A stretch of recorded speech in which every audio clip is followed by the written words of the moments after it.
Dito po sa Pilipinas ay number 1 ang Toyota na car company. Dahil sa ang image ng Toyota talaga ay pag Toyota, matibay at reliable.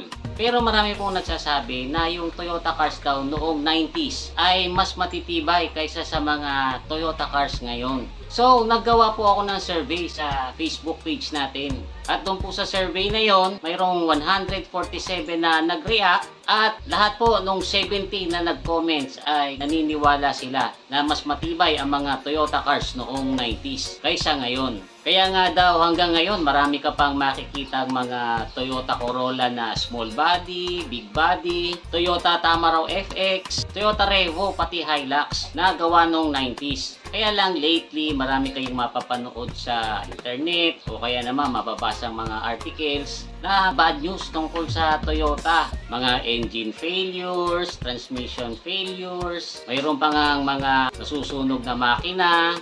A Toyota GR86 was engulfed in flames in South California after the engine blows up. There has been recent allegations of unreliability stemming from the sports car's engine. Mga problema sa preno.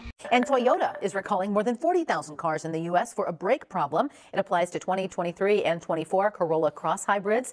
They say the vehicle can brake abruptly. Nagkaroon pa nga po sila ng issue sa sudden unintended acceleration or yung SUA kung saan nagkademandahan pa at binayaran nila yung mga naaksidente. Tapos nito lang 2024 ay nagkaroon sila ng issue tungkol sa mga dinayang safety test na involve ang mga Toyota units na rebadge mula sa Daihatsu. So bakit po kaya ganyan? Nag-iiba na kaya talaga ang quality ng Toyota? Nagkaroon na po ako ng mga Toyota units na ginawa noong 1990s. Katulad ng 1991 na Corolla 1.6, 1994 Corolla XL na big body, at saka 1994 na Toyota Tamaraw FX. At talaga naman po yung mga gawa ng Toyota noong 90s na yon ay aabuti mong pagsawaan talaga yung sasakyan. Hindi mo pa masisira. As long as may langis yung loob ng makina, yung transmission at saka yung differential, ay aandar at aandar yan. Kasi naman guys, yung mga sasakyan kasi noon ay mga napakasimple lang ng design at saka nangyari. Very minimal lang ang electronics. Karamihan nga ng kotse noong 90s ay mga naka-decarburador pa. Kakaunti pa ang mga naka-EFI. May mga modelo rin noon na walang power steering. Kakaunti pa noon ang mga naka-power window. Bihira yung mga unit na may power side mirrors at saka yung mga naka-ABS. Ang car audio naman nun ay napakasimple lang, cassette player na may auto reverse na pwede kang mag-tune in sa AM/FM radio. Analog ang mga controls ng aircon, tapos analog din ang mga panel gauge. Ang standard na safety features naman noon ay mga seatbelts lang. Yung mga high-end lang ang merong airbags. At sa totoo lang naman guys, kung patibayan rin lang ang pag-uusapan, ay hindi mananalo yung mga electronics sa analog. Kasi guys, yung mga analog bukod sa napakatibay niyan, ay napakadali ring gawin o remedyohan kung sakaling magloko or masira. Kaya nga karamihan ng mga car owners noon, kapag may mga nasisirang mga pyesa, ay kanya-kanyang DIY lang. At pagka hindi kayang i-DIY, nadadali na yan ng mga talyer sa tabi-tabi. Kasi guys, pagka analog ang pyesa, ay para ka lang nagbubuo ng Lego. Which is na-enjoy din naman namin noon kasi kasama yan sa pagiging car owner noon, yung matuto kang magkalikot.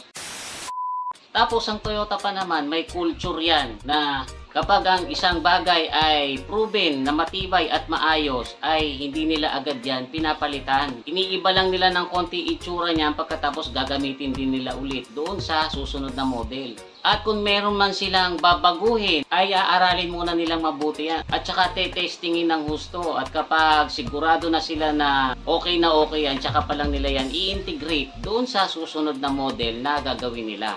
Kaya lang guys, pagdating po ng 2010 pataas, ay kapansin-pansin na napakabilis po ng modernization sa automotive industry. Kasi padagdag po ng padagdag yung mga high-tech features.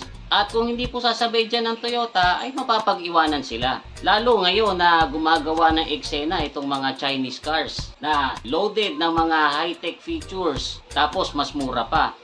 Napakalaki na ng difference ng kotse noong 90s sa ngayon. Yung mga dating decarburador, ngayon naka-EFI na. direct injection pa. Yung mga dating simpleng makina, ngayon ay mayroon ng electronic controlled variable timing na nangangailangan ng multiple sensors para ito gumana. Yung mga dating tried and tested na manual transmissions ay unti-unti nang napapalitan ng mga computerized na automatic transmission. Yung mga simpleng design ng preno noon, ngayon standard na ang mga naka-ABS at may EBD pa or electronic brake distribution na syempre gumagamit din ng mga sensors. Standard na rin ngayon sa mga kotse ang mga naka-power window, power door locks, power side mirror, tapos yung dating hydraulic na power steering ay ngayon electronic na rin. Yung mga makina noon na matataas ang displacement, ngayon ay pinapalitan ng mas maliliit na displacement. Yung iba nga binabawasan pa ng piston, yung mga dating 6-cylinder naging 4 cylinders, yung dating 4-cylinder naging 3-cylinder. Tapos ang ginagawa nila ay nilalagyan ng turbo para kahit na nagbawas sila ng piston ay malakas pa rin. Tapos hindi lang yan guys, napakarami na ring safety features ngayon na mga modern na sasakyan. Ngayon pagka dual airbags lang ang sasakyan mo, mahina yan kasi paramihan na ng airbags ngayon. Mayroong stability control, hill start assist, lane departure warning, forward collision warning, adaptive cruise control, automatic emergency braking, may mga reverse camera, may traction control, tire pressure monitoring, park assist at iba pa na lahat ay gumagamit ng electronics at sensors. Maging yung simpleng car stereo noon ay napalitan na ngayon ng naglalakihang very high-tech na infotainment na marami ring features. Pati yung mga analog controls ng aircon ay napalitan na ng mga push button. Pati ang dihilang handbrake ay napalitan na rin ng electronic parking brake. Tapos yung mga analog na panel gauge ay napalitan na rin ngayon ng mga digital. And I'm sure mga ilang panahon pa, baka standard na rin sa mga sasakyan ang naka-AI. The more na padagdag ng padagdag ang mga features ng isang sasakyan, parami rin po ng parami ang mga electronics na ikinakabit dito. Mas dumadami yung possibility na may masira. Mas dumadami rin po yung mini-maintain. Kaya guys, yung mga Toyota cars noon, kahit na medyo pabaya ka sa pagme-maintain, ay mas less ang possibility ng sira. Dahil nga mas less ang mga parts, lalong-lalo na yung mga electronics. Ang mga modern cars ngayon, hindi na pwede yung ini-neglect mo yung pagme-maintain dyan. Kailangan matyaga, maalala, at syempre kailangan mo dyan ng budget para ma-maintain mo ng maayos. Kasi marami pong mga nagiging diferensya ngayon ang modern cars na hindi basta-basta pwedeng i-DIY, kailangan dalhin mo sa expert. Ganun po kasi talaga, wala rin namang choice itong Toyota at ang iba pang mga car companies kung hindi sumabay. Kasi guys, alam nyo, pahigpit po ng pahigpit ang emission standards. Kaya dumami ng dumami yung mga sensors ng makina para maging mas accurate ang air and fuel ratio. Yan din ang dahilan kung bakit na-invento yung electronic variable timing para matipid ka sa gas kapag sa city ka lang nagdadrive pero meron kang itutulin kapag kailangan mo ng rumekta. Dahil din po dyan sa mahigpit na emissions regulations ay kinailangang pag-aanin ang mga sasakyan para mas maging fuel efficient. Kaya mapapansin nyo na medyo mas manipis ngayon yung mga yero na ginagamit sa paggawa ng sasakyan. Tapos yung mga pyesa na dati naman metal, yung iba pinalitan na ng plastic. Yan ay para makabawas din sa timbang ng sasakyan at saka para makabawas na rin sa cost. Pero huwag kayong mag-alala kahit na numipis ang mga kahan ng sasakyan at kahit na napalitan yung ibang pyesa ng plastic, ay kailangan gawin pa rin nilang safe yan kasi humigpit din po ang safety standards. Kaya nga po para makakomply ang mga car companies ay dumami rin ng dumami yung mga safety features nila. Kasi kung hindi sila sasabay, magiging mababa yung rating nila sa NCAP. O kaya naman baka mamaya hindi sila makapasa sa safety standards, hindi mapayagan yung sasakyan nila na mai-manufacture at maibenta. Sa tingin ko, hindi naman talaga binabawasan ng Toyota yung quality ng gawa nila.